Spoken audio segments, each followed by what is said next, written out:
ये लीजिए अपना लंच और टाइम से खाना खा लीजिएगा। तुम भी टाइम से खाना खा लेना और पापा जी का ध्यान रखना। कोशिश करना दिन का खाना पापा जी की पसंद का ही बनाना, और इनकी दवाइयों का भी ध्यान रखना। और अगर किसी चीज़ की ज़रूरत हो तो मुझे कॉल पे बता देना, ठीक है? बिल्कुल, आप आराम से जाइए। ठीक है पापा जी, नमस्ते, मैं चलता हूँ फिर। ठीक है बेटे, अच्छा अच्छे से जाना बेटा।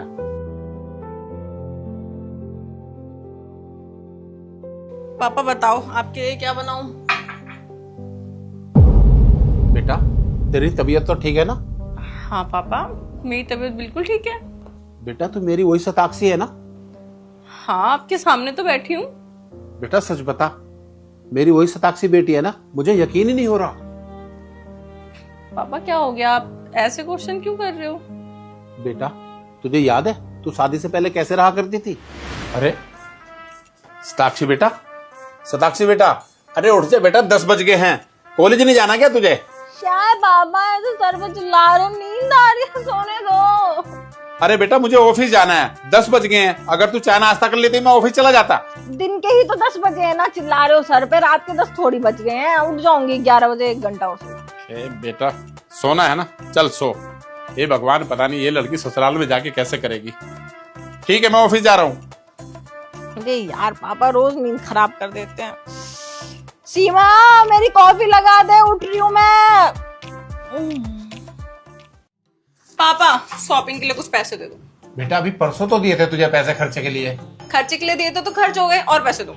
अरे बेटा पर बच्चों को इतने पैसे खर्च नहीं करने चाहिए। एक बात बताओ, आप किसके लिए कमाते हो? क्यों इतनी कंजूसी करते हो? मेरे लिए तो कमाते हो ना, मुझे तो दे ही सकते हो। मुझे शॉपिंग करनी है, मुझे नए कपड़े चाहिए, पैसे दो। अच्छा चल ठीक है, 1 2। अरे ठीक है, क्या होता है, कितने ही होंगे? अरे बेटा ये बहुत सारे पैसे हैं बेटे। बहुत सारे कहाँ हैं, 2-4 हजार होंगे ज्यादा से ज्यादा। अरे मैं तो जा रही हूँ, लेके नए नए कपड़े लेकर आऊंगी, फिर आपको दिखाऊंगी। ठीक है, बाय। हे भगवान, ये लड़की कब सुधरेगी, समझ में नहीं आता।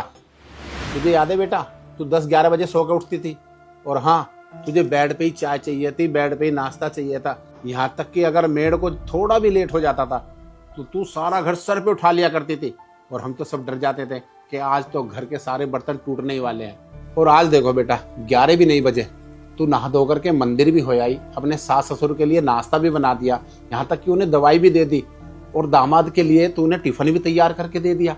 मुझे यकीन ही नहीं हो रहा कि मेरी बेटी इतना सारा काम कर लेती है।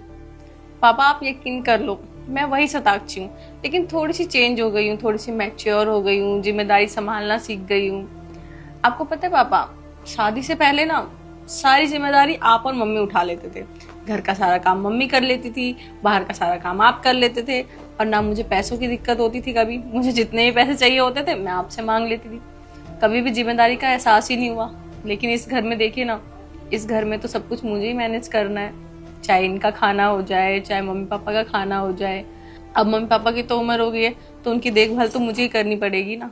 और मुझे लगता है शादी के बाद ना हर लड़की को अपनी जिम्मेदारी समझना चाहिए। शादी से पहले जिंदगी अलग होती है, शादी के बाद बहुत चेंज आते हैं जिंदगी में। जब मैं इस घर में बहू बन के आई थी ना, तो पहले दिन ही सासू माँ ने मुझे इस घर की चाबी दे दी थी कि आज से ये घर तेरा है बेटा, क्योंकि उनकी तो कोई बेटी है नहीं। उन्होंने मुझे अपनी बेटी की तरह रखा, और जब ये घर मेरा है तो इस घर की जिम्मेदारी भी तो मुझे उठानी पड़ेगी ना।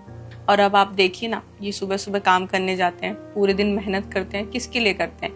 मेरे लिए तो करते हैं। मैं तो बाहर करती नहीं हूँ कुछ, पूरे दिन घर पे रहती हूँ, और इनकी सैलरी आती है ये मुझे मेरे हाथ में देते हैं। तो मेरी रिस्पॉन्सिबिलिटी है कि सुबह उठ के मैं इनके लिए खाना बनाऊं, इनका लंच तैयार करके दूं, और कौन तैयार करके देगा? और आपने और मम्मी ने तो मुझे सिखाया ना कि शादी के बाद ससुराल ही एक लड़की का घर होता है, तो अपने घर में जिम्मेदारी भी तो मुझे ही उठानी पड़ेगी। बस आप लोगों के कहे पे चल रही हूँ मैं। क्या हो गया पापा, आप रो क्यों रहे हो? मैंने कुछ गलत बोल दिया क्या?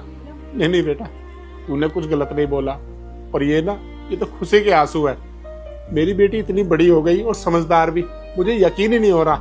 बेटा सच बोलूं, मैं तेरी ससुराल आते हुए ना डर रहा था कि मैं अगर वहां जाऊंगा तो तेरे सास ससुर मुझसे तेरी सारी शिकायत करेंगे कि तुम्हारी बेटी कुछ काम नहीं करती, 11 बजे तक सोती रहती है, बस सोने के अलावा उसे और कोई काम नहीं आता। पर बेटा मैं यहाँ देख करके ना बहुत खुश हूँ, और मैं ना अब खुशी खुशी अपने घर जाऊंगा, और तेरी माँ से ना जाके बताऊंगा कि मेरी बेटी समझदार हो गई है, और वो ना घर का सारा काम कर लेती है। बस पापा आपके दिए हुए संस्कार हैं, और अपने संस्कार पे कभी शक मत करना। आपका सर कभी नहीं झुकने दूंगी मैं। नहीं बेटी, आज तो मुझे यकीन हो गया कि मेरी बेटी ना वाकई में बड़ी हो गई है, मेरा सर कभी नहीं झुकने देगी। बस बेटा तू ना इसी तरह से अपने सास ससुर की सेवा करते रहना। पापा बस बहुत सेंटी बातें हो गई, अब बताओ खाने में क्या बनाऊं आपके लिए। आपकी बेटी ने बहुत सारी नई नई डिश सीखी है बनाने के लिए, बताओ क्या खाओगे। अच्छा मेरी बेटी सब कुछ बना लेती है? तो बेटा एक काम कर, तुझे जो भी पसंद हो ना वही बना ले, आज तो तेरा पापा वही खा लेगा। ठीक है पापा। और हाँ, आप क्या सोच रहे हो, आपकी बेटी मैच्योर हो गई है, समझदार हो गई है और घर का सारा काम करती है, तो मायके नहीं आएगी क्या? मायके आऊंगी 15 दिन के लिए और आपसे और मम्मी से ही सारा काम करवाऊंगी, वहां मैं कुछ नहीं करने वाली। अरे बेटा तू इतना सा भी काम मत करना, और मैं खुद नहीं करने तुझे दूंगा, क्योंकि मेरी बेटी यहीं इतना काम कर लेती है, और तू 15 दिन नहीं पूरे 1 महीना रहना, ठीक है? ठीक है पापा, मैं खाना बनाती हूँ। ठीक बेटे बना ले।